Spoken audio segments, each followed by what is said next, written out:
Good evening, I'm Ryan Benazzo. Thank you for joining us and Happy New Year. The province's latest COVID-19 restrictions are yet another hit to the 2022 Scotties Tournament of Hearts, which is scheduled to return to the Fort William Gardens for the first time since 1996.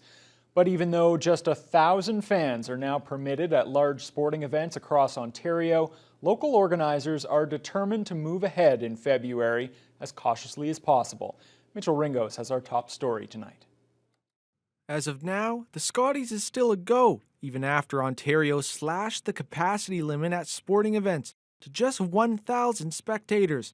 But that means many ticket holders will be told they won't be allowed to attend the event that Thunder Bay has been waiting 26 years for. A plan is being developed right now as to who would that include and how would we distribute those tickets and who would get a refund and so on. So that's coming probably early next week.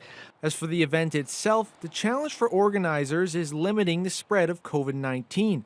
Lang says that will be the focus of discussion in a meeting scheduled for early next week, but preliminary work is already underway.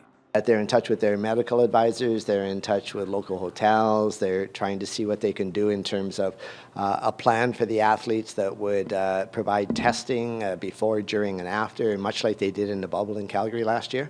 And of course, try and keep the athletes away from unnecessary contact with each other and no contact with the fans, of course. Scotties Vice Chair Diane Emery believes it's important that the national championship goes ahead, as the winner will represent Canada at the World Championship. And she says more volunteers are still needed to ensure that happens.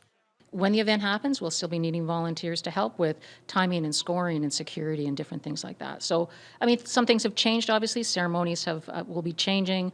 The patch will not be as active as it once was, but we're still looking forward to welcoming those volunteers to help us out put the event on. So for now, it's full steam ahead. Lang and Emery say they're determined to see Canada's best female curlers on the ice at Fort William Gardens on February 6th, even if no fans are allowed to attend.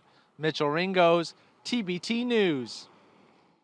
Well, despite some calling for a move away from daily COVID-19 case counts, we continue to get numbers from our 2 health units here in northwestern Ontario, and they continue to be staggering. First, from the Thunder Bay District, there are 97 new cases today. 89 come from the Thunder Bay area, while 8 are in other communities. There are 13 household contacts and 29 close contacts from outside the home. 6 of the infections are related to travel outside of northwestern Ontario. 49 exposure sources are still unknown at this time. 4 people remain in hospital with no new hospitalizations reported today. There are now 380 active cases across the district. There are 86 new cases coming from the Northwestern Health Unit. 40 of those are from the Sioux Lookout Health Hub. 32 come from the Kenora area. 6 are in the Red Lake Hub. 5 come from Dryden. 2 are from the Fort Francis Hub, and 1 is in Atikokan. There are 3 new hospitalizations, bringing the NWHU's current total to 9, and it now has 307 active cases. Shocking details of an incident earlier this week at the Thunder Bay District Jail. City police have laid 137 charges against 11 inmates who allegedly held 2 male victims captive in cells for about 30 hours. It all started on Monday, and correctional officers were finally able to intervene on Tuesday morning. It's unclear why it took so long. While they were being held, the victims were repeatedly assaulted and forced to make phone calls to transfer cryptocurrency into the accounts of the accused. 9 of the accused are from the GTA, 1 is from Thunder Bay, and the other is from Timmins. The 2 victims were taken to hospital for evaluation. A spokesperson with the Ontario Ministry of the Solicitor General has confirmed the incident, but says he's unable to provide further details at this time. To another disturbing incident now. This police body cam footage shows a fellow officer being dragged from a vehicle after that officer tried to arrest an impaired driver at a ride check stop at the corner of Sprague and Wall Streets just after 9 o'clock last night. The officer was trying to place the 22-year-old driver under arrest when the accused sped away, trapping the officer's arm in the door. The officer was dragged for more than 250 meters before the vehicle finally came to a stop. Somehow the officer wasn't seriously injured. The driver faces 8 charges, including assaulting a peace officer with a weapon, impaired driving, and breaching probation. And finally, police have also charged a transport driver with stunt driving after the heavy vehicle was spotted traveling more than 100 kilometers an hour on Dawson Road on Christmas Day. That's more than double the posted speed limit. The driver's license has been suspended for 30 days and the vehicle impounded for 2 weeks. Firefighters spent 24 hours battling last week's fire that destroyed the Finnish Labour Temple, and the immense amount of water used in that effort has also impacted Calico Coffee House next door, forcing the business to shut down for the time being. Co-owners Sheena Doran and Alexis Grenes were surprised how quickly the fire spread, but they're grateful for the firefighters who limited the damage as best they could. Still, Calico's boiler was completely submerged in water, ruining the building's heating system. There's also some water damage in the coffee shop itself. So far, that damage doesn't appear to be extreme, but a structural engineer still needs to inspect the building. For the time being, they're running industrial heaters to dry things out. The owners say the community support has been outstanding during this tough time. The support from everybody has been really amazing. Like so many people have reached out to say that they can help clean or they'll be here for us, just really rooting for us to be able to open again soon. So yeah. Like a lot of support from our customers and just the community in general. They hope next week's inspection by the structural engineer goes well and they can get back to business as soon as possible. The Anishinaabe Nation is calling for an urgent response from Canada and Ontario to deal with the overwhelming increase in COVID-19 cases across Nain territory. Several Nain communities are currently dealing with outbreaks, notably Bearskin Lake, where about a quarter of the population is infected, with more than 100 confirmed cases so far. Anishinaabe Grand Chief Derek Fox says both the Canadian and provincial governments need to step in to help supply fuel, heaters, wood, food, and other essential items. Nain is working on a formal proposal, and officials have already spoken to some political staffers.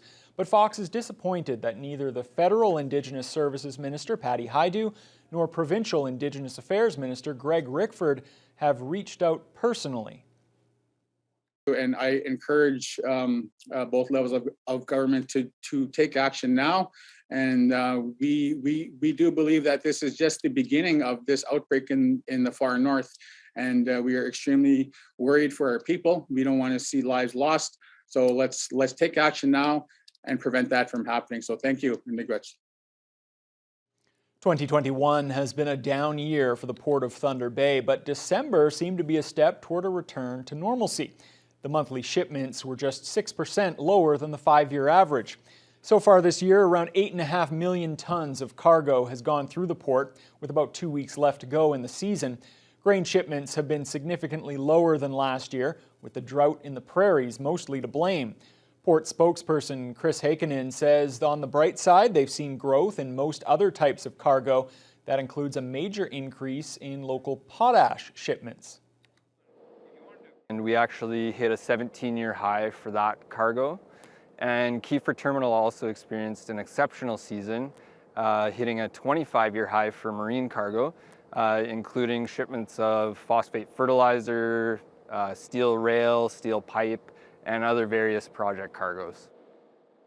Also, Heikkinen says water temperatures in the local harbor are slightly warmer than normal, so they haven't needed an icebreaker just yet. Local tugboats have been doing the job, keeping vessels moving. He's expecting a bounce back in next year's grain harvest, with more project cargo coming in as well. Thunder Bay has a new millionaire. Thunder Bay Regional Health Sciences Foundation CEO Glenn Craig made the life-changing phone call this morning, informing David Commande that he'd won the $2.3 million jackpot. You are Thunder Bay's newest multi-millionaire. You're joking. That is awesome news. Like seriously, that is awesome news. What inspired you to buy some tickets? I've been going through health issues, so they referred me to the specialist clinic at the Thunder Bay Regional. And what's going to happen is I need to get surgery on my back. Anyways, I've been dealing with health issues, so it'll be nice to pay off the mortgage and not have to worry about things like this, you know what I mean? So We're all very nervous this morning. We're making this call because we knew it's the biggest one. this is the biggest one yet, and this is truly can change somebody's life.